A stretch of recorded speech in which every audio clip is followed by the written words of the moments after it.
예, 김경래의 최강시사 듣고 계십니다. 매주 월요일 박지원 의원과 함께하는 정치 토크, 박지원의 정치의 품격. 오늘도 대한신당 박지원 의원 나와 계십니다. 안녕하세요. 네, 안녕하십니까. 저한테도 예고하지 않고 박지원 의원의 목소리를 틀어주셨습니다. 틀어줬습니다. 방송이죠? 네. 예. 이게 언제 저번 주에 한 방송인가요? 아마 그런 것 같습니다. 세게 할 거다 인사를. 세게 할 거다 했는데 진짜 너무 세게 했더라고요. 어쨌든 맞추셨습니다. 근데 이 정도까지는 예상 못 하셨어요? 뭐 세게 하리라 봤지만은 예. 이 정도까지는 솔직히 예상 못 했죠. 그럼 앞으로 이제 차장검사, 부장검사 이제 인사가 남아 있잖아요. 저는 좀 조화롭게 했으면 좋겠어요. 어허. 지금 오늘 한국일보 같은 곳에서도 네. 지적을 했지만은 법무장관과 검찰총장이 대립하고 갈등하는 모습이 문재인 정부에서 일어나는 것은 결국 국민들에게 신뢰를 잃어가는 길이에요. 그래서 저는 좀 조화롭게 하고 법무장관과 검찰총장도 한 발씩 좀 물러서서 국민을 보고 또 문재인 정부를 보고 그렇게 했으면 좋겠다 하는 생각이 간절합니다. 근데 뭐 그거야 뭐 안 싸웠으면 좋겠다라는 생각은 많은 사람들이 할 텐데. 그러니까 지금 현재 뭐 광화문에서 윤석열 사퇴하라, 윤석열 보호하라. 네. 이런 갈등들이 계속되고 있는데 네. 이게 정치 문제도 아니고 네. 솔직히 일종의 사법기관이란 말이에요. 예. 그런데 그러한 갈등이 계속되면은 결국 누가 이익 보겠느냐 이거예요. 근데 지금 과정을 보면은 또 그렇게 조화롭게 될지 좀 의문이 드는 게 이게 일종의 힘싸움을 하더라고요. 이제 추미애 장관하고 검찰총장하고. 예. 윤석열 검찰총장도 특수부 폐지하고 검찰 개혁하겠다. 네. 또 축소하겠다. 이런 얘기를 했으면은 네. 장관도 청와대도 똑같은 견해 아니에요. 예. 그러면 좀 오손도손 얘기해가지고 해야지 같은 정부 내에서 여권 내에서 그러한 갈등이 좋은 방향으로 표출되는 것은 좋지만은 네. 그렇게 표출되면은 국민이 어떻게 생각하겠느냐 이거죠. 이렇게 되면은 결국 이득은 누가 가져가요. 그래서 저는 거듭 말씀드리지만 또 이런 얘기를 하면요. 윤석열 사퇴하라는 쪽에서 문자 폭탄을 내려요. 뭐 굉장히 강하게 이러한 것이 안 좋다 이거예요. 저는 진짜 저만큼 지난 2년 반간 문재인 대통령의 성공을 통해서 진보 정권이 재창출돼야 된다. 그렇게 주장을 했어요. 네. 또 지금까지 윤석열 조국 추미애 인사청문회에서 저만큼 편든 사람 어디 있어요. 그런데 저는 확실하게 그 진보 정권인 문재인 정권을 지지하고 잘 되기를 바라지만은 이렇게 갈등이 있는 것은 바람직하지 않다. 그래서 저는 이렇게 세게 인사를 했다고 하면은 차장 부장 이 수사 라인에 대해서는 좀 조화롭게 해줬으면 좋겠다. 예. 그런 말씀을 드리는 거예요. 근데 그 다음 얘기를 하기 전에 요거 하나 여쭤보고 넘어가야 될 것 같은데 이게 뭐 검찰총장이 직제상 이제 상관이지 않습니까? 법무부 장관이? 그렇죠. 그죠. 네. 그러면 오라 그랬는데 안 갔잖아요. 의견 제시하라는데 안 했고. 네. 이건 항미형으로 봐야 됩니까? 아니면 검찰총장 관례를 무시하고 검찰총장의 의견을 무시하고 한 게 패싱입니까? 그러니까 서로 네. 자기에게 유리한 관례를 주장하는 것 같아요. 과거에 검찰총장은 법무부에서 네. 그 인사안을 보내가지고 의견을 제시하는 네. 일종의 협의거든요. 네. 오늘 한국일보에서도 법무부 장관과 검찰총장은 협의를 해야 된다라고 네. 했는데 의견 좋아요. 법적으로 의견을 듣게 됐다 하면은 그렇게 인사를 가지고 의견을 들어야 된다 하는 것을 고집했고 또 법무부 장관은 당연히 의견을 내려면은 와라. 법무장관실로 와라. 이렇게 되니까 거기서 갈등이 있었는데 이러한 것들이 문재인 대통령을 위해서 네. 문재인 정부 성공을 위해서 네. 국민을 위해서 뭐가 필요한 겁니까? 피장파장이지. 그래서 저는 그러한 문제에 대해서는 좀 조화롭게 같은 정부에서 네. 알겠습니다. 그러면은 앞으로 향후 인사도 중요한데 지금 이제 사람들이 혹시 이런 일이 벌어질지 않을까라고 궁금해하는 게 검찰총장을 징계하거나 그건 이제 추미애 법무부 장관 문자가 이렇게 포착이 돼가지고 징계 검토하라는 그게 이제 장관에 대한 얘기인지는 모르겠지만은 어쨌든 징계를 한다거나 혹은 장관이 검찰총장이 사퇴를 한다거나 뭐 이런 사태가 벌어질까요? 어떻게 보세요? 그렇게까지 가서는 안 된다는 것을 네. 제가 말씀드리기 위해서 조화롭게 해라 네. 하는 거예요. 가령 추미애 장관으로서 검찰총장을 불렀는데 네. 오지를 않고 하기 때문에 또 인사 문제에 대해서 시끄러워지고 하기 때문에 네. 과연 이러한 때 어떻게 하느냐 네. 징계 사항이 있는가 찾아보아라 네. 라고 했을 수도 있고 네. 또 검찰총장으로서는 과거에도 그러지 않았다. 인사한도 안 보내고 나한테 뭘 가지고 오란 말이냐. 네. 우리가 인사하느냐 이런 항변을 할 수도 있어요. 네. 그걸 가지고 장관이고 장관급 총장이란 말이에요. 그러나 분명한 것은 이 검찰총장은 법무부 장관의 지휘를 받아야 된다고요. 네. 그래서 저는 여기에서 끝내야 좋다. 저는 그렇게 생각합니다. 끝내라. 그게 뭐 징계, 뭐 사퇴 이런 거는 바람직하지 않다. 이런 게 지금 말씀이시네요. 바람직하지 않죠. 네. 바람직하지 않은 일들이 많이 벌어지잖아요. 지금 현재 벌어지니까 네.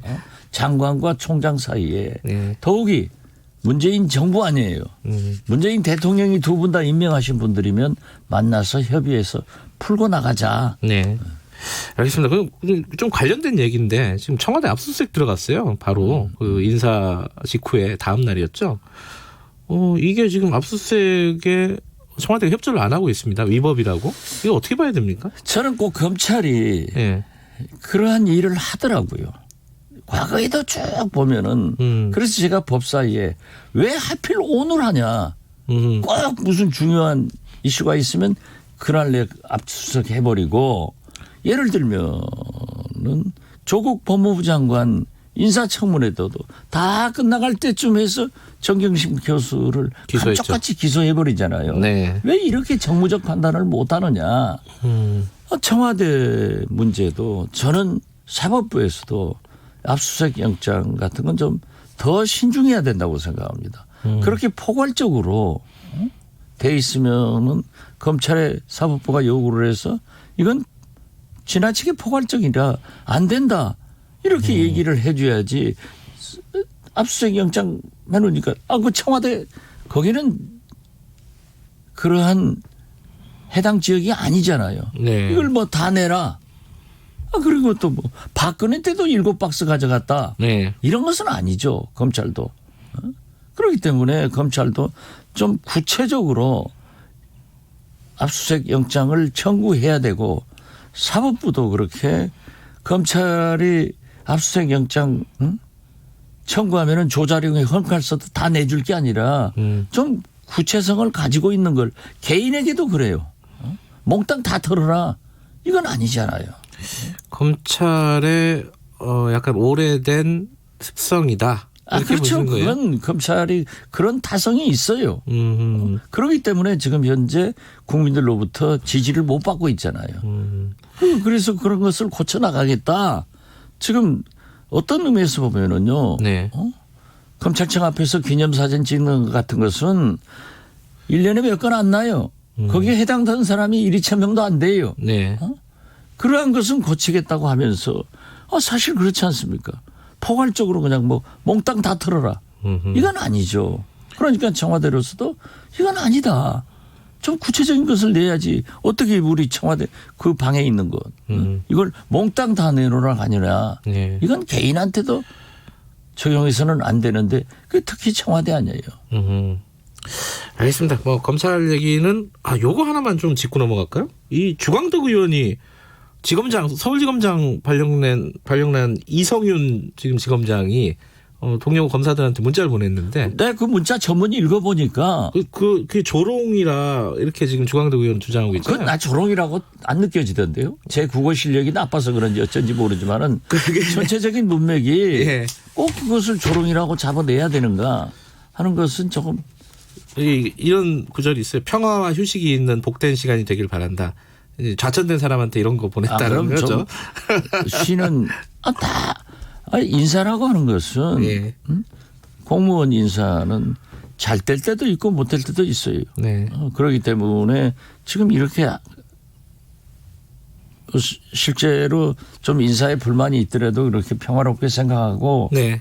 잘 휴식하면 또 좋은 날이 있을 거다. 네. 이렇게라도 해석할 수 있잖아요. 꼭 그걸 잡아가지고 조롱이다.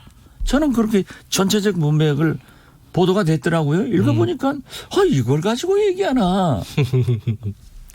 알겠습니다. 요 얘기는 여기까지 하고요. 국회 얘기 해볼게요. 국회 얘기 하려니까 시간이 많지가 않네. 그래도 하나하나 좀 짚어보겠습니다. 대한신당 창당했습니다. 네, 우리 출발했습니다. 축하드립니다. 통합을 하기 위해서 신당 창당을 했습니다. 그게 이제 약간 모순된 말 같이 느껴지는 사람들도 있을 것 같아요. 통합하려면 그냥 같이 통합하면 되지. 신당을 창당하는 거는 따로 가겠다는 말 아니냐? 아니죠. 어떻게 되는 거예요? 왜냐하면은 우리의 당원과 우리가 국회의원 등이 있지 않습니까? 네. 그러면 통합을 하려면 이제 개별 입당을 해야 되는데 그렇게 됐을 때 당원들은 어떻게 해요? 그렇기 때문에 4+1도 5당제가 아니라 우리는 미창당이기 때문에 플러스 1로 가는 거예요. 네. 그러니까 실질적 통합이 이루어지는 게는 굉장히 어려워요. 실무적으로.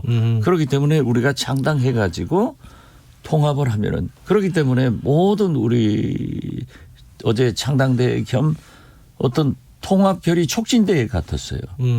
아주 통합 쉽게 모든 당원 당규와 위임을 해놓은 겁니다. 그래서 한꺼번에 통합의 길로 가자. 그게 일종의 이제 제3지대 통합론 이런 거잖아요. 그렇죠. 예. 근데 이제 이게 바른미래당, 대한신당, 민주평화당 이 정도잖아요. 무소속. 무소속도 있고. 근데 바른미래당 같은 경우에 이제 당권파. 근데 이 통합이 안철수 전 대표의 귀국으로 약간 좀 변수가 많이 생긴 것 같아요. 이게 변수가 많이 생길 수도 있죠. 예. 그렇지만은 거기는 거기고 안철수 대표의 신당은 아직까지 태동하고 있지 않는데 제가 볼 때는 바른미래당의 둥지를 틀 거예요. 바른미래당이요? 그렇죠. 손학규 대표랑 손잡고 손잡을지 안 잡을지 그건 두고 봐야 알고. 그 바른미래당으로 가면은 돈도 100억 있고 거기 비례대표 의원들하고 같이 할 수 있는 거죠. 지금 현재 비례대표 의원들로 바른미래당 소속 의원들이 지역구 뭐 다 포함해서 딱 20명이 그렇죠, 될 20명. 거예요. 거기서 만약 이탈했으면 원내교섭단체가 안 돼요. 그렇죠. 그리고 지금 현재도 뭐 100억 돈이 있다는데. 그래요? 그렇기 때문에 그리 가서 또 기득권도 누리고 또 총선 때 20명 가지고 가면은 지금 우리 장정숙 의원 같은 분도 거기서 풀어주지 않으니까 몸은 우리에게 호적은 거기에. 국고보조 받아가지고 지금 활동하는 거 아니에요. 그래서 저는 아마 안철수 대표는 바른미래당에 갈 것이다. 두고 봐야죠. 그 호남에서 그러면은 이 통합이 안 되고 막 다 이렇게 각계 전투하는 겁니까? 어떻게 되는 겁니까? 통합 안 된다고 왜 자꾸 얘기하세요? 안철수 의원 쪽이랑도 통합이 가능한 건가요? 그러면? 거기는 잘 생각하지 않고 있습니다. 그래요? 알겠습니다. 이건 여기까지 여쭤보고, 요번 총선 전체 그림을 좀 여쭤보고 마무리하죠. 이 여론조사 보면 야당 심판 쪽 얘기도 많이 하더라고요. 정권 심판 쪽 얘기도 물론 있지만은 어떻게 구도가 어떻게 될 거라고 보세요? 모든 선거는 정권 심판을 하게 돼 있습니다. 그러니까 공수처 폐지 이게 1호 공약이잖아요. 자유한국당. 얼마나 야당이 엉터리였으면 야당 심판론이 나오겠어요. 그래서 저는 황교안 대표의 줄기찬 국회 보이콧 장애투쟁 이러한 것에 대해서 국민들이 식상하니까 야당 심판도 이루어진다. 그리고 저는 사상 초유의 보수 대분열로 4분 5열 아니에요? 그런데 이현주, 이정현까지 하면 4분 7열 돼요. 지금 통합 추진이 하고 있잖아요. 그쪽. 그게 될까요? 안 될 거라고 보십니까? 저는 어려울이라고 봐요. 왜냐하면은 통합을 하기 위해서는 지분을 인정해야 됩니다. 그러면 거기에 구성원들의 현역 의원이나 네. 별로 적당치 않은 인물도 지분으로 공천이 되면은 상대적으로 민주당은 이해찬식 공천을 하잖아요. 네. 물갈이 공천을 하면은 국민이 변화된 그러한 당을 선택할까요? 나눠먹기 한 정당을 선택할까요? 알겠습니다. 지금 보내드려야 되는데 요거 하나 여쭤보고 보내드려야 될 것 같습니다. 고민정 대변인 어디로 출마할 것 같습니까? 김현미, 유은혜, 박영선, 나경원 의원 대항마 얘기도 나오고 요걸 한번 좀 예측을 해주셨으면은. 예. 그 예측 못 하겠는데. 아 그래요? 예. 가능성이. 아마 제가 볼 때는 예. 나경원 구역을 가지 않을까. 알겠습니다. 예. 이게 한번 깜짝 놀랐습니다. 다른 거 얘기하실 줄 알았는데 고향 쪽 얘기하실 줄 알았는데 자 여기까지만 고향은 듣고. 피할 거예요. 아 그런가요? 왜냐하면은 네. 거기 신도시 관계로 예. 복잡하잖아요. 알겠습니다. 여기까지 듣겠습니다. 고맙습니다. 네, 감사합니다. 정치의 품격 박지원 의원이었습니다.